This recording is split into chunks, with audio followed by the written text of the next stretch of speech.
रोज जाती थी और थाने में कभी कुत्ते तो कभी बिल्ली की शिकायत लिखवाती थी। दूसरे दिन बुढ़िया फिर थाने जाती है। बुढ़िया को आते थाने का सिपाही देख लेता है। सिपाही जाकर टेबल के नीचे छुप जाता है। थानेदार सिपाही को देखकर सिपाही से कहता है, ये क्या कर रहा है? मुझे टेबल के नीचे क्यों छुपा रहा है? अरे मैं तो कहता हूँ कि आप भी छुप जाइए। वो सन की बुढ़िया फिर से आ रही है। उसकी शिकायत लिखते लिखते रजिस्टर खत्म हो गया, लेकिन उसकी शिकायत खत्म नहीं हो रही। अरे क्या सन की बुढ़िया फिर से आ रही है? इतना कहकर थानेदार भी छुप जाता है। बुढ़िया थाने में आती है। कहाँ छुप गए तुम सारे? मुझे शिकायत लिखवानी है। अरे सब बाहर निकल जाओ। इस बार मुझे जानवरों की नहीं, इंसान की शिकायत लिखवानी है। मुझे मारने की कोशिश की गई है। लगता है इस बार सच में कोई शिकायत लिखवानी है। यह सोचकर थानेदार अलमारी के पीछे से और सिपाही टेबल के नीचे से निकल जाता है। अच्छा, तुम मेरे साथ छुपन छुपाई का खेल खेल रहे थे। अब जल्दी से मेरी शिकायत लिखो। हाँ बोलिए, क्या शिकायत लिखनी है आपकी? आज मेरे घर के पास से एक बारात जा रही थी। उसमें सभी बाराती ढोल बजा रहे थे। उस ढोल की आवाज से मेरा सिर दुख रहा है। उन सब बारातियों को पकड़ लीजिए। क्या बारातियों के बारे में आपको शिकायत लिखवानी है? आपने तो कहा था कि आपकी जान लेने की कोशिश की गई है। हाँ, गांव वाले जानबूझकर मेरे घर के पास से बारात लेकर जा रहे हैं ताकि मेरे सर में दर्द हो और मैं मर जाऊं। हुई ना मुझे मारने की साजिश? बोलिए थानेदार साहब, आप ही बताइए, मैं सही बोल रही हूँ ना? बुढ़िया की बात सुनकर थानेदार परेशान हो जाता है और अपने सर पर हाथ रखकर कहता है, लिख दो इनकी शिकायत। अब मैं क्या कहूँ? अगर शिकायत नहीं लिखी तो पूरा गांव सर पर उठा लेगी। थानेदार की बात सुन सिपाही शिकायत लिखता है और बुढ़िया वापस अपने घर आती है और खुद से कहती है, आज तो मजा ही आ गया। कितना परेशान किया है मैंने थानेदार को। वैसे भी सरकार उसे काम करने के पैसे देती है, आराम करने के नहीं। अब मैं ही उसे कुछ शिकायत लिखवा देती हूँ। कम से कम वह कुछ तो करे, खाली बैठा रहता है। कुछ नहीं तो कम से कम शिकायत ही लिख लेगा मेरी। बुढ़िया की बात खिड़की से चमन सुन लेता है। अगले दिन जब बुढ़िया पानी भरने के लिए जाती है और फिर जब पानी भरकर वापस आती है तो वो देखती है कि उसके घर में चोरी हो गई है। अरे ये क्या हो गया? मेरे घर में चोरी हो गई। अब मैं क्या करूं? मेरे पास तो खाने के लिए भी कुछ नहीं है। जल्दी जाती हूँ और थानेदार के पास में शिकायत लिखवा देती हूँ। बुढ़िया रोते रोते थाने पहुँचती है। हाँ, मैं लुट गई, मैं बर्बाद हो गई। मेरे घर चोरी हो गई। थानेदार साहब, चोर को पकड़ लीजिए। थानेदार साहब, मेरी बात सुनिए, चोर को पकड़ लीजिए ना। आज मैं तुम्हारी एक बात नहीं सुनूंगा। रोज रोज मुझे परेशान करती हो। आज मैं तुम्हारी कोई शिकायत नहीं लिखूंगा। हमेशा जानवर, कुत्ते, बिल्ली की शिकायत लिखवाती हो। मेरे पास बहुत काम है, तुम्हारी शिकायत नहीं लिखूंगा। नहीं नहीं, इस बार मैं जंगली जानवर की शिकायत नहीं लाई हूँ। सच में घर में चोरी हो गई है। मुझे असली शिकायत लिखवानी है और शिकायत दर्ज कीजिए। मेरे साथ ऐसा मत कीजिए थानेदार साहब। उस चोर ने मेरे सारे गहने, मेरे कपड़े चुरा लिए हैं। आप मेरी शिकायत लिखिए और उस चोर को पकड़ लीजिए। तुम शांति से थाने से बाहर जाओ। मुझे तुम्हारी कोई शिकायत नहीं लिखनी।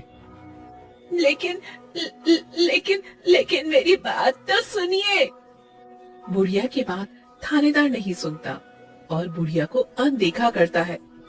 बुढ़िया परेशान हो जाती है और वापस लौटकर अपने घर आती है। हे भगवान, ये सब क्या हो गया? मेरे साथ ये सब क्या हो गया भगवान? मैं बर्बाद हो गई। भला मैं अब क्या ही करूं? आपने मेरे साथ ऐसा क्यों किया भगवान? इस बार बुढ़िया के घर में सच में चोरी होती है, लेकिन थानेदार उसकी शिकायत नहीं लिखता और बुढ़िया घर में बैठकर रोने लगती है। बुढ़िया की आवाज सुनकर गांव के सारे लोग जमा हो जाते हैं। बुढ़िया के घर के बाहर आकर लोग खड़े हो जाते हैं। अरे, आज बुढ़िया कैसे रो रही है? भला इस बुढ़िया को रुलाने वाला कहाँ से आ गया? यह तो सबको रुलाती है। आज यह खुद रो रही है। अरे आप लोग इतना मत सोचो, जो सबको रुलाती है वह खुद कैसे रो सकती है? इसकी जरूर कोई नौटंकी होगी। गांव वालों की बात सुनकर बुढ़िया रोते हुए घर के बाहर आती है। मेरी बात पर विश्वास करो, मैं सच बोल रही हूँ। मेरे पास खाने के भी पैसे नहीं है। तुम लोग मेरी मदद करो। थानेदार तो मेरी बात सुनने को तैयार ही नहीं है। कम से कम तुम लोग तो मेरी बात सुनो। काकी, अपनी नौटंकी बंद कीजिए। हम लोगों को अच्छे से पता है आप सबको परेशान करने के लिए ये सारी नौटंकी कर रही हैं। हाँ, इनके पास तो कोई काम ही नहीं है। हमारे पास बहुत काम है। अरे अरे, चलो हम सब यहाँ से चलते हैं। इन्हें जो करना है वो करने दो। शर्मिला की बात सुनकर सभी लोग वहाँ से चले जाते हैं। बुढ़िया अपने घर के अंदर जाती है। कोई भी मेरी बात नहीं सुन रहा। मैं क्या करूं? पहले मैं खाना खा लेती हूँ, उसके बाद कल फिर थाने जाऊंगी। बुढ़िया किचन में जाती है और देखती है कि वहाँ खाने के लिए कुछ भी नहीं है। यह क्या हो गया? यहाँ तो खाने के लिए भी कुछ नहीं है।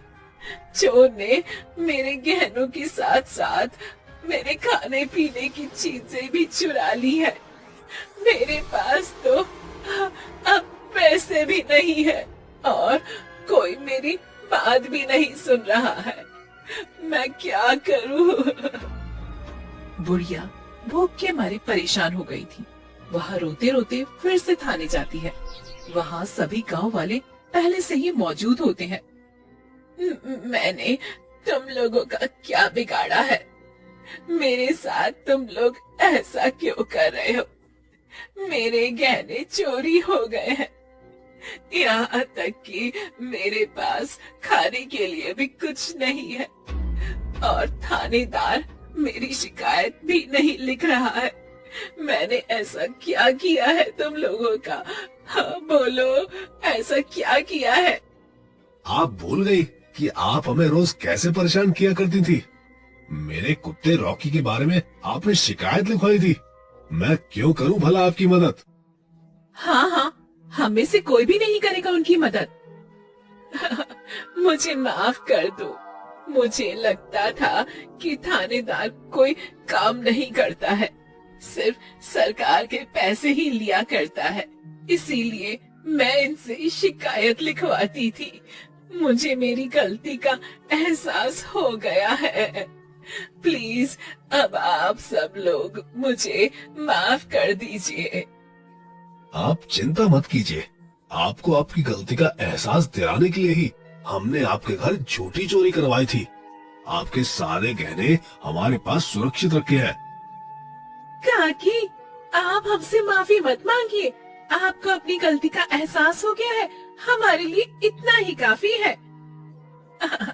आप सभी लोग कितने अच्छे हैं। मैंने आप सभी के साथ कितना गलत किया है, उसके बाद भी आप लोगों ने मुझे माफ कर दिया।